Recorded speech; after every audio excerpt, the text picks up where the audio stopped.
And that's why seeing escorts is so perfect for married men. All you need to do is pay the lady. Hello and welcome to Sex, Love, and Soul. I'm Mary Knight and I am so glad that you're here. So the last couple of videos, I have talked about how I got into sex work. And this video is all about the how and why I got out of it. And it all started when a client I had been seeing for about 5 years, he asked me to marry him. Now, I'd been proposed to a couple of times before, but this was the first proposal that I ever took seriously. The reason I even considered it was because I genuinely liked him. I liked spending time with him. We shared a lot of the same values. We had a lot of things in common. We laughed, we talked. And as I said, at this point, we'd been seeing each other for 5 years. He was 19 years older than me. I was in my mid-40s. He was in his mid-60s. He was a retired professional athlete and a millionaire. And for the first couple of years, we saw each other about once or maybe twice a month. And then his wife found some emails between us and filed for divorce. And they had been together for 42 years by this point. And obviously, they had some issues, or he would not have been seeing me. But after the divorce, he bought a new house, and then he started seeing me a lot more often, like a lot more often. He was seeing me for several hours every week. Instead of giving me cash or a check, I did trust him and I did take checks from him. But instead of doing that, he just started to put money in my bank account at the beginning of every month. And it made our time together, for me, it made it seem a lot less businessy and more relaxed and just more normal. Now, I had had other clients do that for me as well, but I wasn't seeing them every week. Basically, they had me on retainer for when they wanted to go on a big trip to Europe or do something fun like that, that they knew that I would be available. So that's pretty good work if you can get it, huh? The money was a boundary. And it made it where that was what was the difference between me seeing some of the clients that I had and me, say, dating somebody out in the wild. The difference was when I was with a client, it was understood that this was a transaction. We weren't trying to create an emotional connection.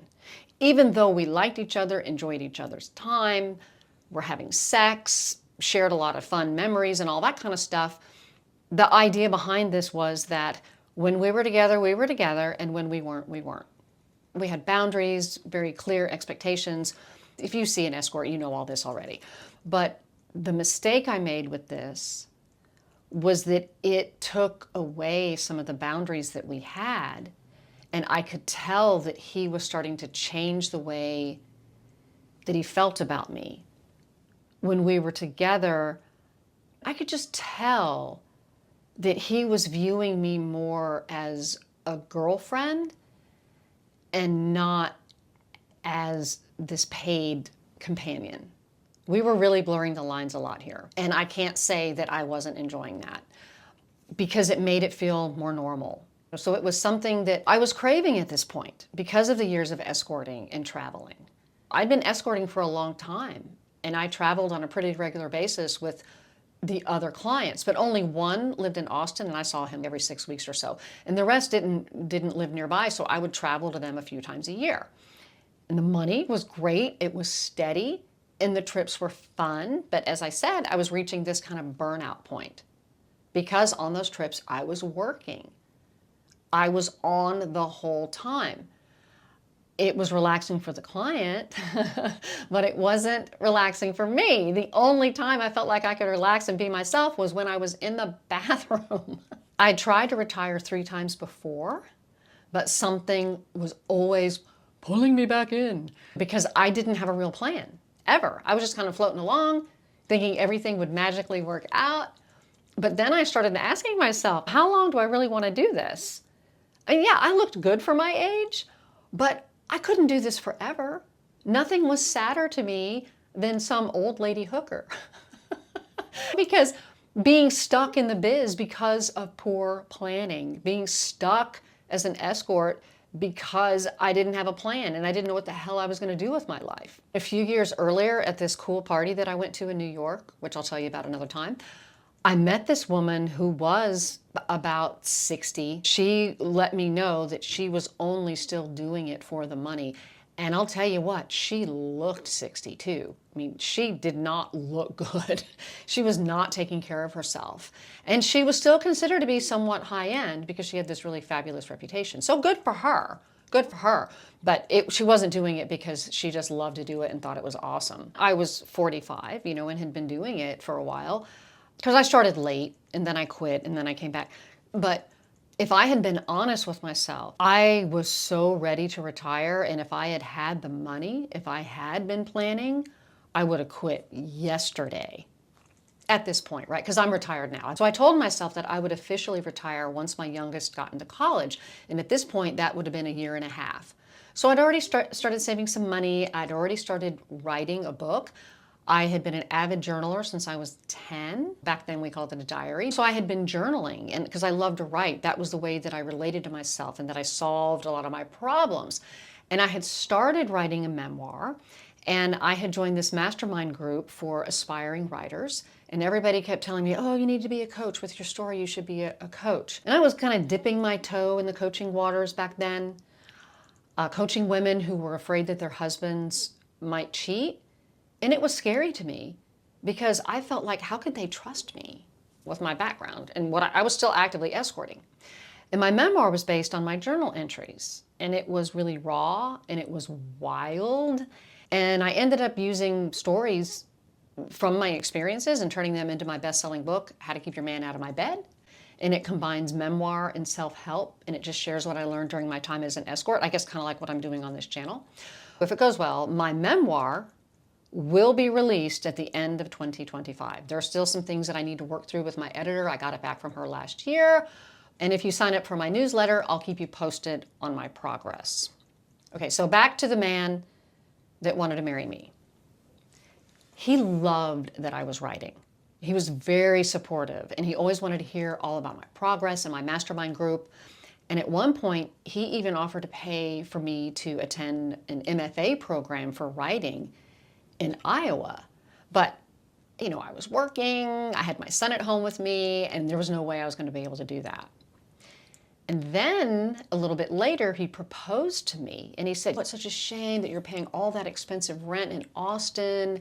Why don't you move in with me? My house is huge. You can even have your own room. Your son can have his own room. You won't have to worry about anything. I'll take care of all of it." My excuse was I didn't want to uproot my son. He had a year and a half left of high school. And so he asked if I would consider it after my son graduated. And I agreed to think about it, even though deep down I knew I wasn't going to move in with him. So over the next few months, I started to question my reluctance. Why wouldn't I move in with him? I liked him, didn't I? I wasn't in love with him, but the idea of being with just one man and focusing on my writing was really appealing. And he kept upping the ante. Oh, I'll hire an editor. We'll get you a literary agent. And around this time, I was just feeling very frustrated with my life. And so I started to play around with the idea of moving in. And I loved the idea of living in that fabulous house and taking care of it and cooking for him and just taking care of him because I felt that way about him. I knew he needed TLC and I wanted to give it to him. But the moment that he asked me to be his girlfriend rather than a client, it changed the way that I felt about him. Because the standards that I had for clients were different from the standards that I had for a man that I was going to bring around my family or consider marrying. Because my client expectations were just really straightforward. They had to be kind, they had to be fun to talk to, they had to be respectful of my business, and they had to pay me as agreed. And I didn't care about their age or their looks or their heights. And he was taller than me, but if he met those basic criteria, then I could just enjoy my time with them, and I could have fun and be open and playful. And we could have a really great time as client and escort. But if I was going to bring somebody around my family, then they're really going to have to meet a whole different set of criteria, because I wanted him to be emotionally engaged with me. I would need to feel passion and excitement and connection with him, not just the surface level affection that we were sharing.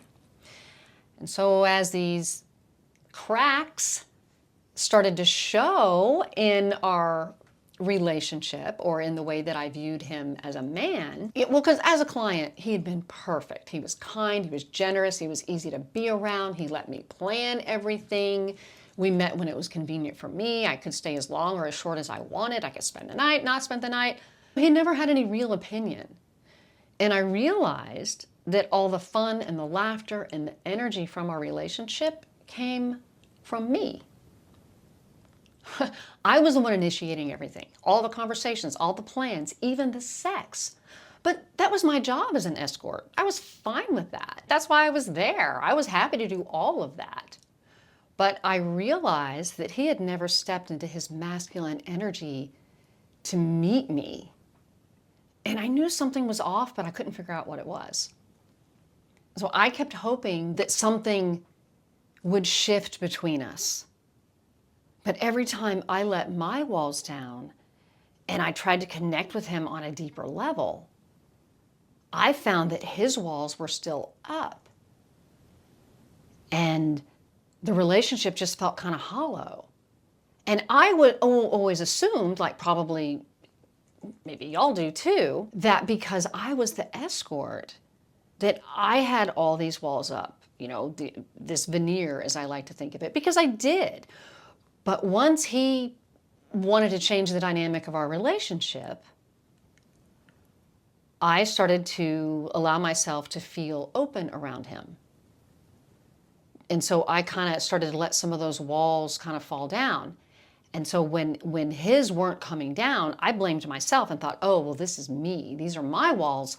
I need to really focus on that and work harder to relax, to really step into my feminine energy. But what I was realizing is, oh, this isn't me. These aren't all my walls. And so this really made me confront the dynamic that we had as client and escort versus what I wanted in a relationship. Because I'm bringing the light, the fun, the heat to every aspect of a relationship. So it wasn't just my own barriers keeping us apart. It was he wasn't emotionally there. Not the way I wanted him to be if he wanted to be my husband. I would want to be met part of the way there. I wanted someone who could lead sometimes, who could bring their own energy and passion into the relationship. And I was seeing that he couldn't do that. Every time I spent time with him, I left feeling really disappointed. And when I wasn't with him, I would idealize our relationship and I would feel this love and this passion for him.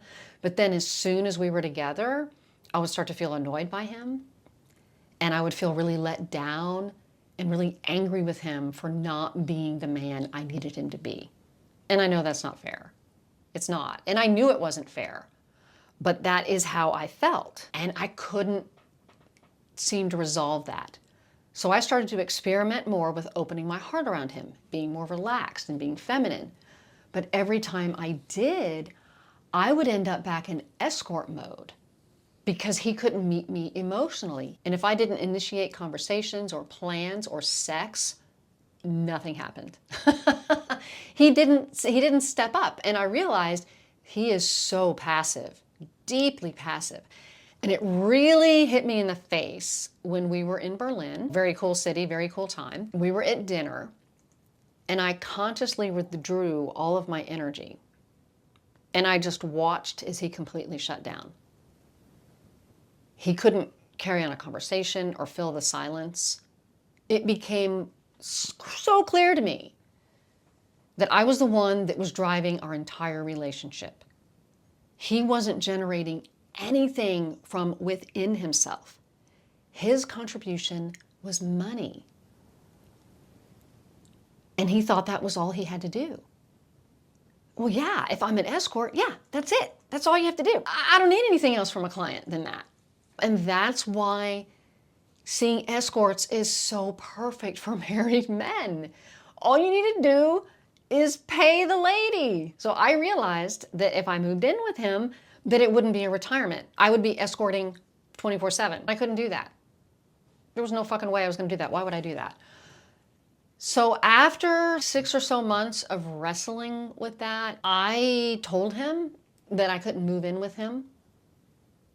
And we saw each other for about another year, and then I had to let him go. I did end up retiring, and I retired before my son started college, keeping that promise to myself. It was really scary. But I knew, just like I say in my About Me on YouTube, I knew I was meant for more. And so I needed to act like it. I wanted to invest in myself and not rely on the kindness of strangers. And eventually, I did turn my experiences into a best-selling book that I mentioned before. It's How to Keep Your Man Out of My Bed. It's available on Amazon. It combines memoir and self-help to share what I learned during my time as an escort. Writing that book and building a new life, it validated my belief that I was capable of so much more. And here I am, 16 years later, and I'm doing it. I'm doing what I set out to do. Now, I am married now, and my husband and I have been together for 10 years. And my husband didn't know anything about sex work when he met me, had never seen an escort, is not even a strip club guy. That's just not his thing. He's a more stable, steady, normal guy, even though he is a musician in a metal band. Yeah, he knows the value of a good relationship because, like me, he had just been living this kind of half a wild life out there on the road and really learned the value of a good woman and a good relationship, just like I did. I learned the value of a good man in a good relationship. So thank you for listening. I hope that my story resonated with you in some way, perhaps give you some clarity on some of the relationships that you're having or have had with an escort. It is a difficult thing for an escort to transition from viewing a man as a client to viewing a man as a partner. It can happen. I actually know some women who married clients. It can happen, just that in my particular instance, that wasn't in the cards for me and that man. I dated clients too, but again, what was acceptable to me as an escort versus what was acceptable to me as a client, there was a huge divide there, huge divide. And I will say that often the men that I saw as clients were much better men than the men that I was meeting and dating out in the world, because I had boundaries in my professional life that I didn't have in my personal life. And then finally I figured all that out, and voila. If you haven't subscribed to my channel, now is the time. It's easy, it's free, it's fast, it's fun. Also, I have another book for sale, How to Turn Nice into Sexy. It's available for $8 for now. I will be raising the price. And you can find it on my website, sexloveandsoul.com. I'm available for coaching. I can help you turn nice into sexy. Also, if you are confused about a bond that you have with a sex worker and you would like to talk to somebody about that and get some good, clear, real-world professional advice, I'm the one for you. You can reach me, sexloveandsoul.com or sexloveandsoulcoaching.com. Thank you again for listening, and bye for now.